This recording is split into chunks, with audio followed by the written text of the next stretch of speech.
Welcome in, everybody, to another episode of 410 Sports Talk. I'm Glenn Martin here with my co-host James Haskell, and we got some exciting news coming out of the castle surrounding your Baltimore Ravens. But before we get into it, take a second, give us a subscribe, give us a like. We'll keep you up to date in all the Ravens news. But Jimmy, let everyone know what's going on around the castle today. Yeah, it appears that Calais, Campbell, and Brandon Williams are all in on the Baltimore Ravens. They took literally a straight-up pay cut. They left $3.5 million on the table between them.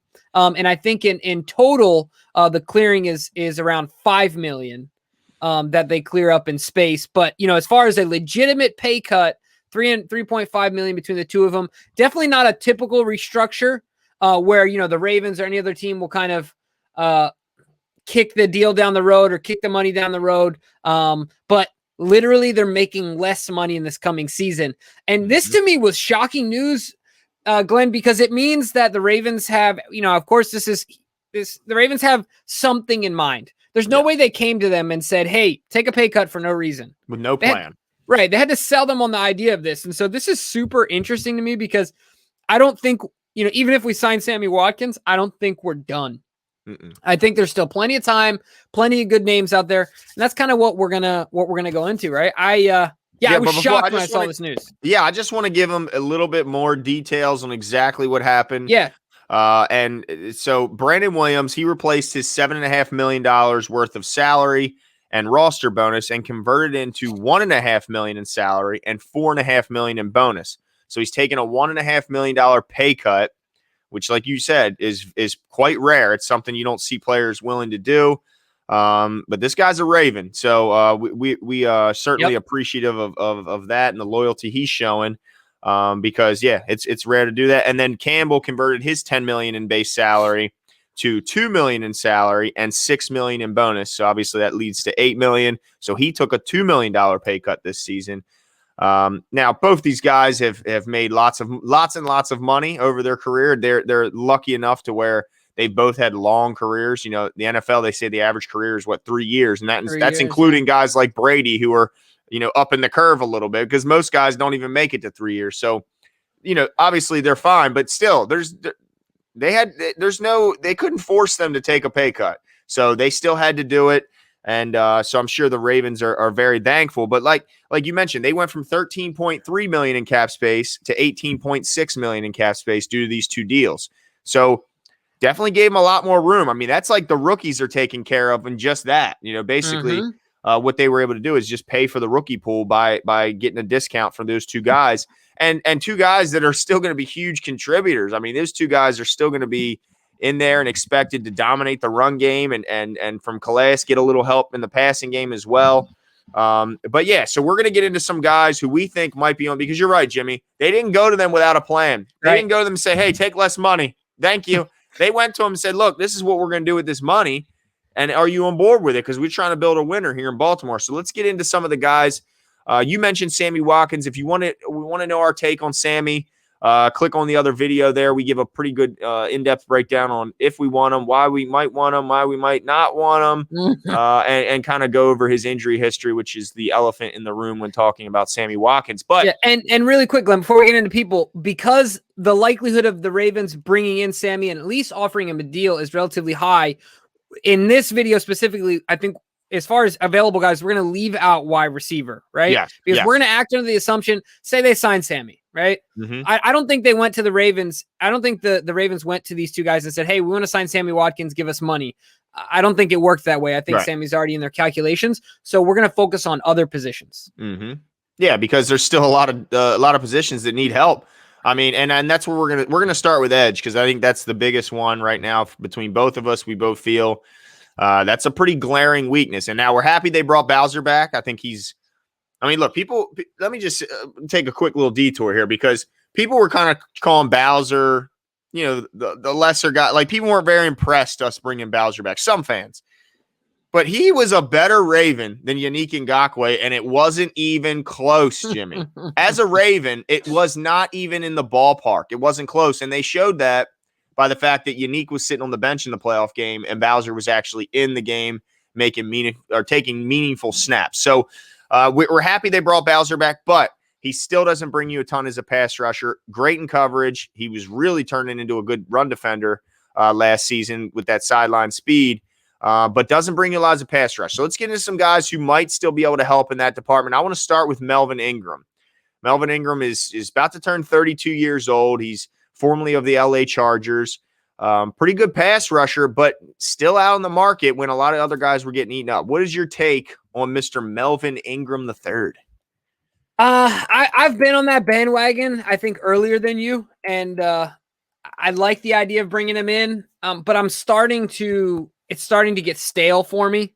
I don't know how easy it's going to be. Once again, the trigger word this free agency and every free agency, but definitely the Ravens is value. I don't know how able they are to work out a deal that provides them with value, because he's kind of in that weird spot where he's like injury prone, but the Ravens can't drive the price down to say, well, you're in the back nine, right? Because he's not is quite as old as some of the other guys. So he's kind of in a weird spot age-wise, but he's got some injuries. I know he's had some productive years, some lesser years as far as production, but so I'm kind of cold on it, to be completely honest with you at this point. Shout out to Glenn for muting on the sneeze. That was great effort. Way to save it there.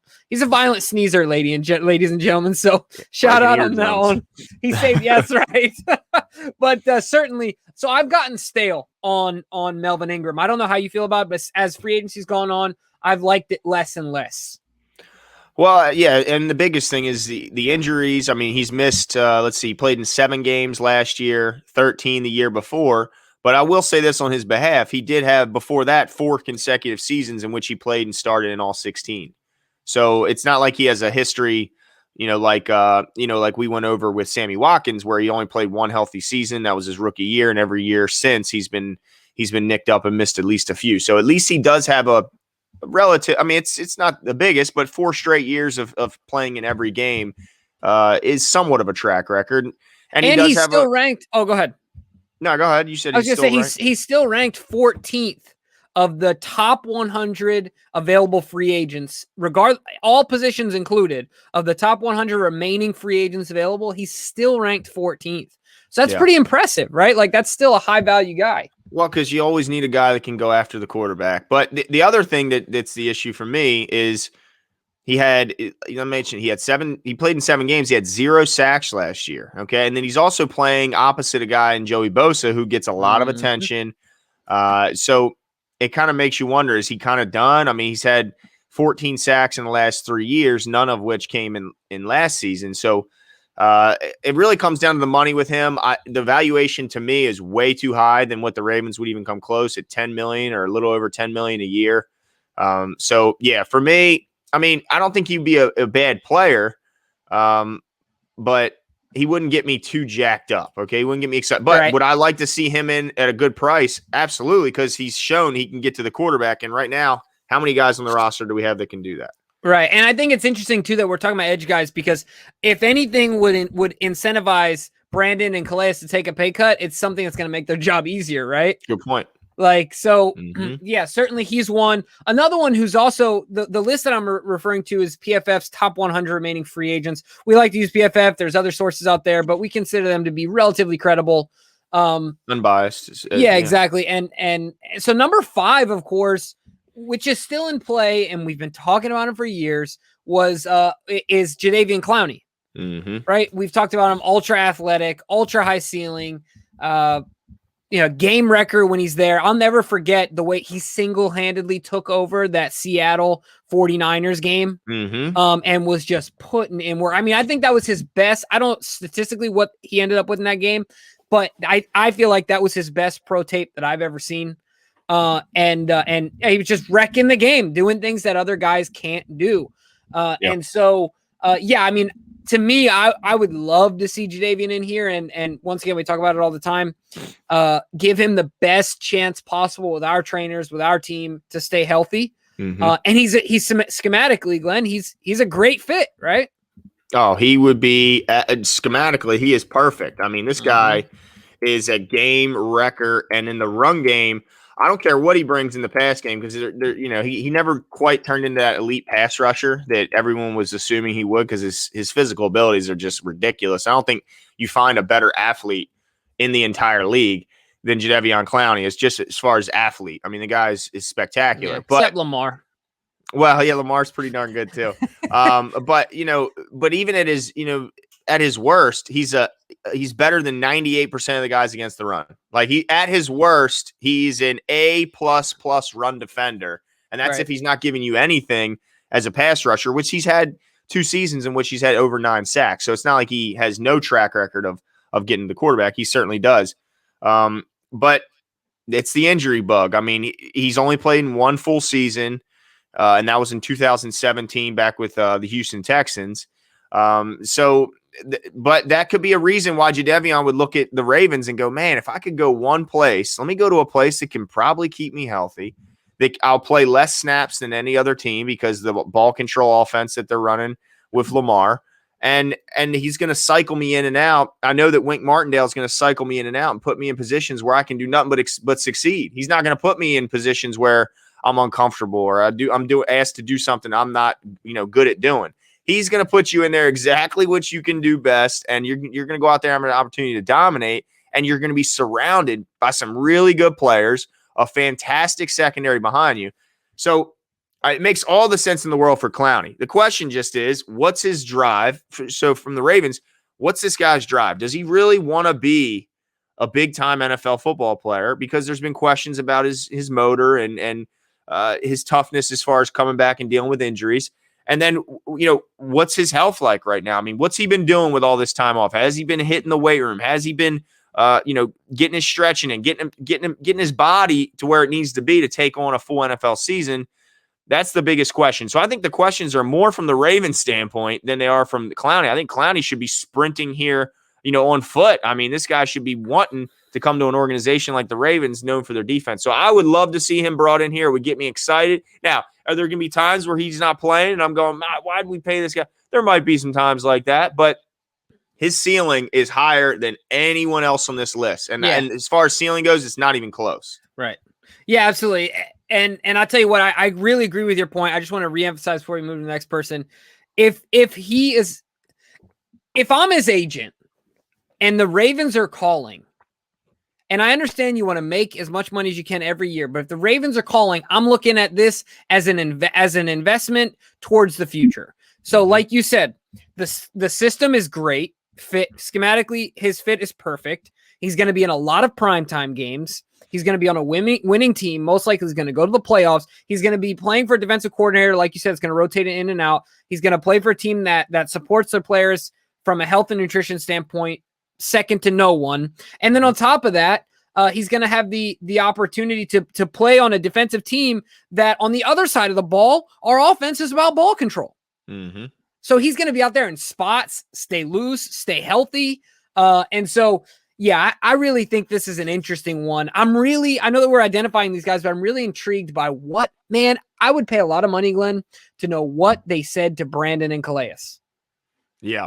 Because everyone talks about, this player's so generous. He's giving money back. He's doing this. He's doing that. No, he's not. He's getting more guaranteed money. They're kicking it down the road, but one day that money is going to come, right? This was a legitimate, we will take less money. It's shocking, right? So they had to have a compelling pitch, right? Mm-hmm. Yep. So who else you got? And this guy we don't talk about a lot, so I want to bring him up, and that's Aldon Smith, who's most recently of the Cowboys, and of course gained most of his fame back when he was with the Niners, if I'm remembering correctly. And I think he had a really good year with Oakland back when the Raiders were in Oakland as well. So he's bounced around. He's had a lot of off the field issues. 4-year absence, man. Yeah, I mean, incredible talent, but just he's had a lot of bonehead moves in his career, and it's caused him to miss. Really, the prime of his career was spent not playing football, but he came back last year and bounced back. I mean, he had 50 pressures and only 4 sacks. So the guy was getting there. He just wasn't always getting home, but he was getting darn close. And what's cool about him is that he was moved all around the defensive front. He wasn't just an outside guy. Wasn't just a guy that you could bring some interior pass rush. He was both. So and he played in at least 40 snaps in every game in 2020. That defense was gassed, man. Oh my goodness, they were terrible. I mean, and then after the injuries to the offense was garbage. So I think that he's at least a guy you can at least bring in and maybe talk to, or at least maybe make some calls, talk to his position coach, talk to some connections you have around the league, see where his head's at, because he could be a guy that could be gotten at such a cheap price. I mean, this guy now he's 31 and a half, but like we just said, he missed 4 years of his prime. So it's not like he's got that typical wear and tear that a 31 and a half year old is going to have. He doesn't have that many miles on his body. So I think that he would be the cheapest option and still relatively high ceiling if his head's on straight, if you can, make sure you can kind of get somewhat of a guarantee that he's going to keep focused on football. Yeah, and the other thing too to think about is that when you sign a guy, when you have guys like Brandon and Calais and Derek Wolfe and all these other leaders that the Ravens have, part of the reason why you have these guys on your team is because there's additional value that they bring, right? So when you have guys like that, it allows you to take chances on an Aldon Smith, on name another guy that might have. Because Calais Campbell's probably the best leader on the defensive side of the ball in the league. Yeah, and what's he gonna do? Backtalk Calais Campbell? I know, right? Like, good luck with your life, man. Like, yeah. But realistically speaking, obviously they're not gonna go fisticuffs. But look, these guys are gonna be able to reel him in if it comes to that, and say, look, this is what we're about here. Show him what we do, what it means, how much football means, how to play for a team. And he's with other veterans, right? It's not like he's gonna be playing with a ton of 20, 22-year-olds. A lot of guys his age that he can mesh with. So yeah, that's an interesting one, right? Like a lot of upside there. I mean, just remember, last time he played in a full season, Jimbo, he had 19 and a half sacks. Yeah, it was eons ago, but still, look, it just shows you. I tell this people all the time. I don't care what anyone's like political views are on Colin Kaepernick. Not that I don't care about the situation, but like regardless of what your stance is, like Colin Kaepernick can be out of football for 5 years, but their athletes just aren't built like that every day, like walking on the street, right? Like, and Aldon Smith is a perfect example of that. Even if he was out of football for that long, some people are just made that way, right? Like, he's an incredible athlete. Yeah, he's 6'5", 260. I mean, yeah. So that would be an intriguing one. And look, now you're getting me all excited, get me all juiced up over here, Glenn, thinking they're going to get Aldon Smith and another guy. Imagine we bring in Clowney and Smith. Well, I think Clowney might be a little bit too pricey, but here's another name I want to throw out there. He's an older guy. He's an AFC North vet, guy we've been battling with for many, many years here in Baltimore. And that's Mr. Carlos Dunlap, who just turned 32 years old. He's just coming off a season where he was traded to Seattle to kind of revitalize their pass rush, and he played pretty well for them. He had 13 total pressures in the last 3 weeks of the season and was by far their best pass rusher when he left. But this is a guy he's had a lot of good seasons. It's not long ago where he was, in 2019, he had an 89 grade with 51 total pressures and 36 defensive stops. One of the better pass rushers just a year ago. I mean, this isn't like this guy is so old that he hasn't had a good year in 5 years like we're talking about Aldon Smith. This guy was just really, really good in 2019. He was still pretty good last year. So the only the problem with him is he's more of a 4-3 end. He's more of a guy that's just going to line up at the end, and he's not going to be asked to drop into much coverage. So I don't know how much you're getting there. But as we just mentioned, Bowser's here. Bowser's fantastic in coverage. So they made sure they got that guy. So if they need a guy who they can throw in to go rush the quarterback, maybe set Bowser down, let him come take a breather, and you let Carlos go get the quarterback. So I think that, and he could be had for under 10. I think he could be had for $8 million a year. I think less. I mean, his projection is 9, but I could see it to where you're at. I could see him coming in for 6.5, $7 million to try and chase that playoff victory. This guy's been in Cincinnati his whole career. And to get to play against them twice. Yeah, he wants to probably beat up on some old friends of his and, let them know, man, I should have been, because he had to have been envious seeing all these teams around him, knowing he's got to go back to Cincinnati with the dilapidated facilities and no playoff wins in his entire career. It's got to be kind of a little tiresome, So I think he's looking for a winner. I think he would love to come back to the AFC North and compete against some old teammates and team up with some old foes.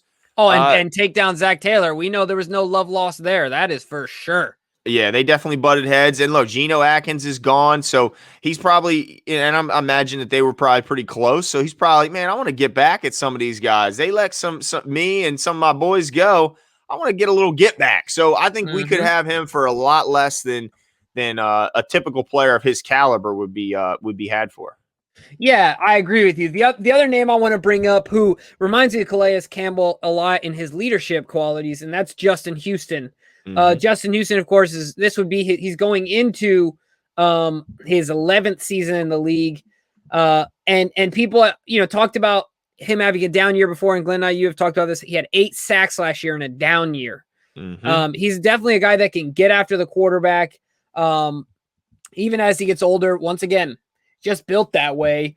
He's set to, you were talking about this before. He's set to, the prediction is that he'll make a 2-year, $18 million deal, $10 million guaranteed.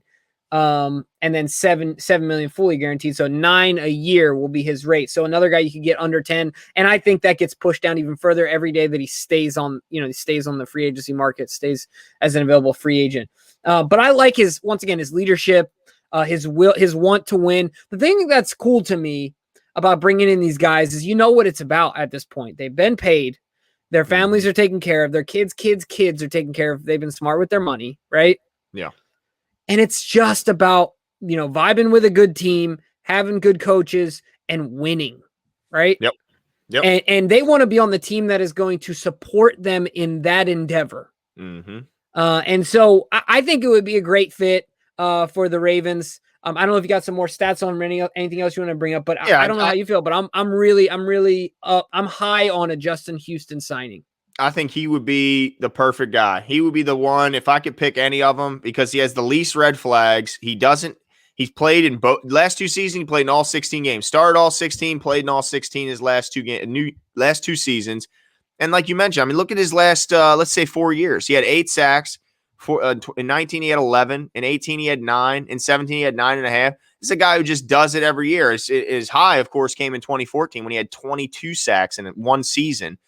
The guy, he's a perfect scheme fit. He's 6'3", 260 or 270. This guy is built like a brick house. This guy, he had 2 safeties last year, Jimmy. How often do you see a safety? He had 2 of them. He had 1 the year before that. So, this guy's just a gamer. He'd be perfect for our scheme, perfect for our locker room. The guy would fit right in with a bunch of vets up on that front line.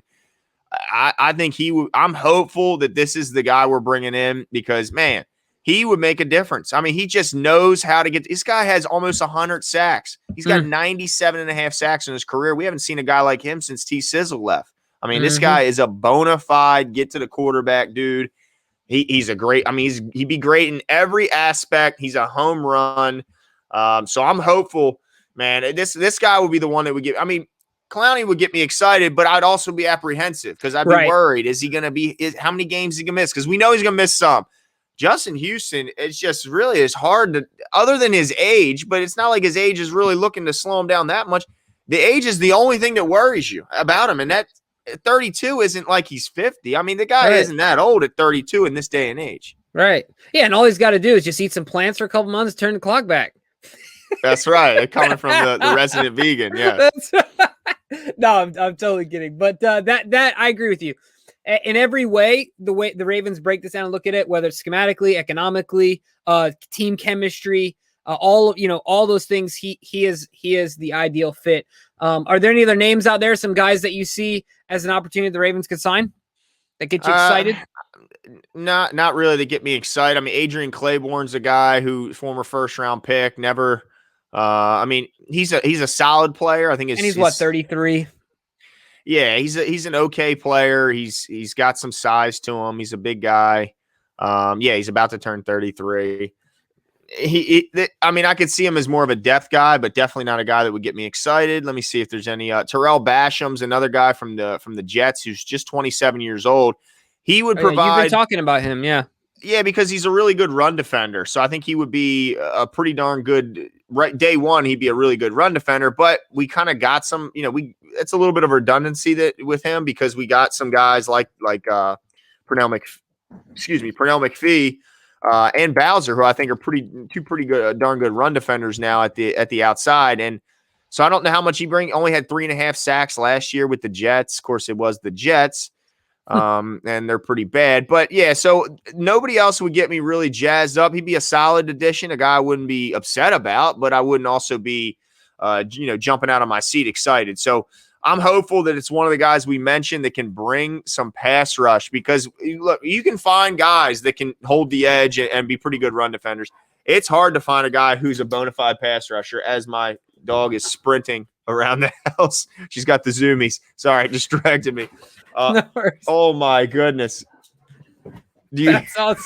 That's her hitting the oversized beanbag chair that I have. Wow, she just came down, sprinted around, and then left. But yeah, that's it as far as guys that jump off the page at me that get me excited. But it's going to be interesting to see, because there's no doubt they had a plan. Yeah, absolutely. And of course, we've talked about edge rusher with the majority of this video, but the other positions we think the Ravens could also look at would be offensive lineman. Could be another. Mm-hmm. They could at least look there, especially depending on what happens with Orlando Brown. They could look at tackle. The center market, there's a big drop off now that the top tier guys are gone. They could also be looking at, maybe even safety or something of that nature. But there's definitely some other positions. But I agree with you. Edge is where it should be, where it needs to be, and hopefully where the Ravens are focused. But let us know what your thoughts are. Let us know, out of the guys we named, who you like the most. If there's anyone that we didn't bring up, feel free to drop their name in the comments, and we'll talk to you guys soon. See you.